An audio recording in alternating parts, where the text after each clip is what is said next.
Baiklah, Assalamualaikum warahmatullahi wabarakatuh. Waalaikumsalam warahmatullahi wabarakatuh. Perkenalkan, kami dari kelompok 10 yang menggarap tema tentang paragraf dan jenis-jenis paragraf, yang beranggotakan saya Albi Koida Farel dan teman saya Ananda Bagus Pradita yang tidak bisa bersama saya untuk menjelaskan makalah kami dikarenakan sedang ada halangan katanya, Bu. Baiklah. Sebelum mengenal jenis-jenis paragraf, perlu diketahui dahulu apa itu paragraf. Paragraf adalah suatu jenis tulisan yang memiliki tujuan atau ide. Sebuah paragraf biasanya terdiri dari pikiran, gagasan, atau ide pokok yang dibantu dengan kalimat pendukung. Paragraf merupakan kumpulan sebuah kalimat yang disusun secara runtut dan terperinci sehingga terbentuklah sebuah susunan yang dikenal dengan istilah paragraf. Baik, jenis paragraf dibagi menjadi dua, yaitu jenis paragraf berdasarkan tujuan dan jenis paragraf berdasarkan data gagasan utama. Saya akan menjelaskan terlebih dahulu jenis paragraf berdasarkan tujuan. Paragraf berdasarkan tujuan yang pertama, paragraf naratif. Apa itu paragraf naratif? Paragraf naratif adalah jenis paragraf yang menampilkan peristiwa secara kronologis dan memiliki alur gagasan yang pasti. Sebagai contoh kita beri, ratusan warga mengalami keracunan.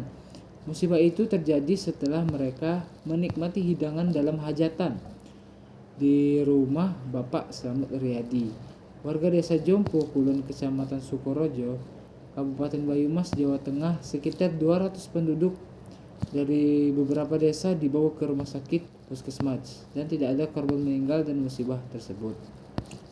Nah, dari contoh yang sudah dijelaskan, dapat disimpulkan kalimat paragraf naratif itu memberi tentang sebuah deskripsi atau keaslian tentang suatu berita, atau bisa disimpulkan fakta. Baik, yang kedua yaitu paragraf deskriptif. Paragraf deskripsi adalah jenis paragraf yang menggambarkan objek dalam teks dengan lengkap dan jelas sehingga pembaca dapat mendengarkan gambaran objek dengan nyata, yaitu berhayal. Contoh, sepak bola adalah permainan tim. Olahraga ini membutuhkan 11 orang untuk bermain, yang umumnya terdiri dari penjaga gawang, back, striker, dan lain-lain.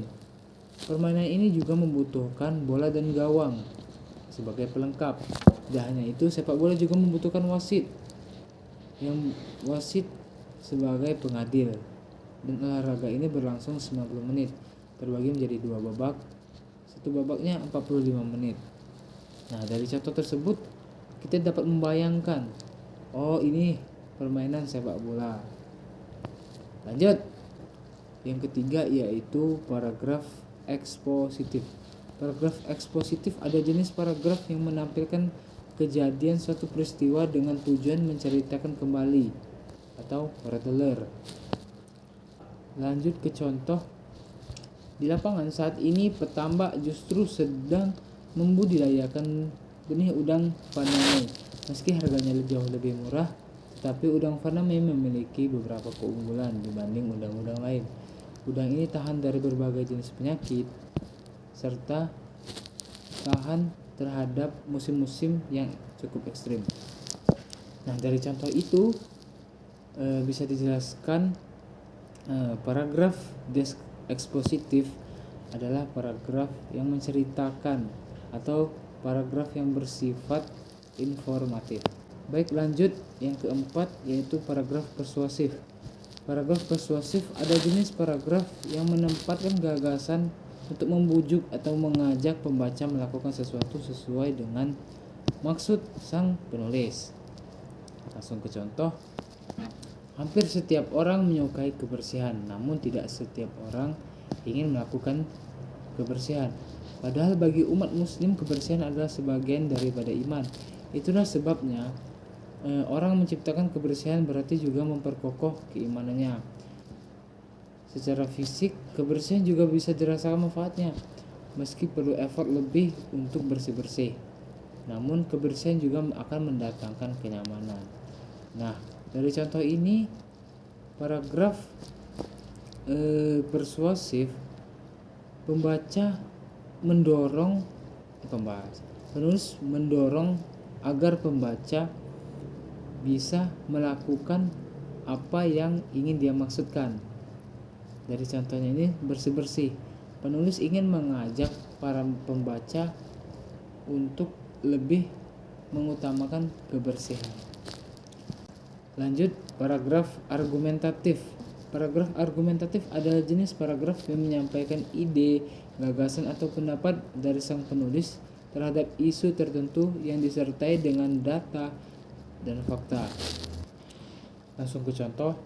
Tanggapan Menteri Kesehatan soal masyarakat Indonesia yang kebal COVID-19, nyatanya sampai saat ini kurva kasus COVID-19 tidak kunjung berkurang. Kemudian keraguan pemerintah untuk melakukan lockdown, kebijakan soal mudik, maju mundur pembatasan sosial berskala besar PSBB, sampai yang paling terbaru saat ini adalah sengkratus ekspektasi vaksinasi. Nah, dari contoh tersebut dapat disimpulkan paragraf argumentatif bertujuan meyakinkan pembaca bahwa ide, gagasan atau pendapat sang penulis adalah benar dan dapat dibuktikan.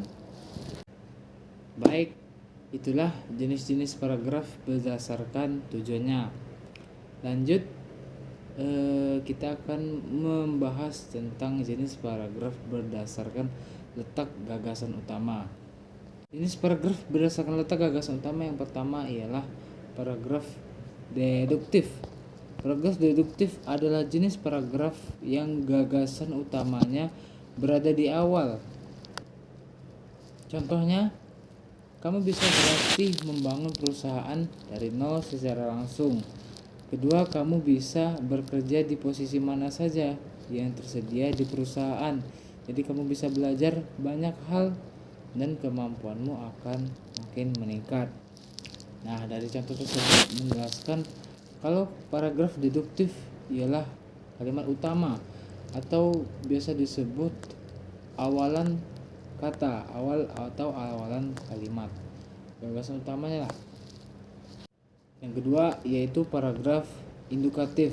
Paragraf indukatif adalah jenis paragraf yang berkebalikan dari paragraf dedukatif. Kenapa?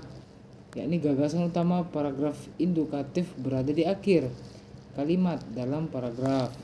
Lanjut ke contohnya. Banyak gajah yang mati karena kelaparan dan kurus. Hal ini dikarenakan gajah tersebut tinggal di habitat yang tidak semestinya ia tinggali.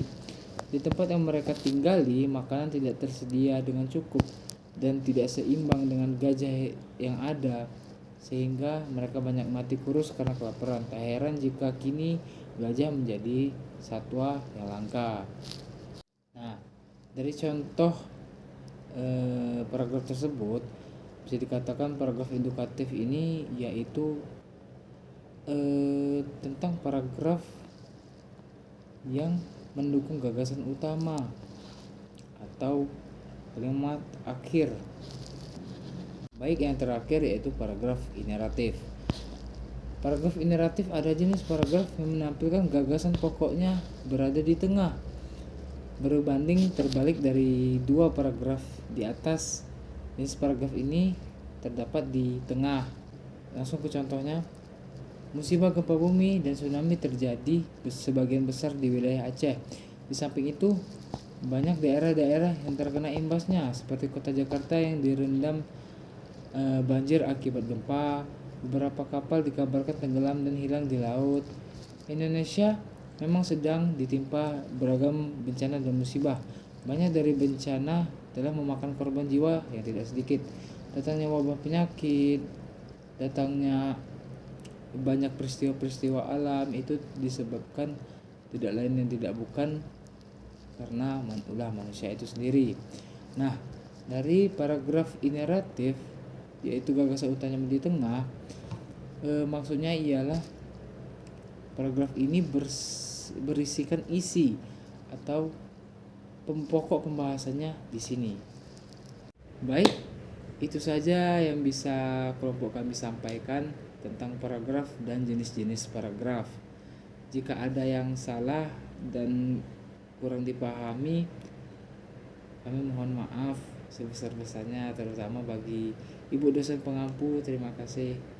Kami akhiri. Wassalamualaikum warahmatullahi wabarakatuh. Jika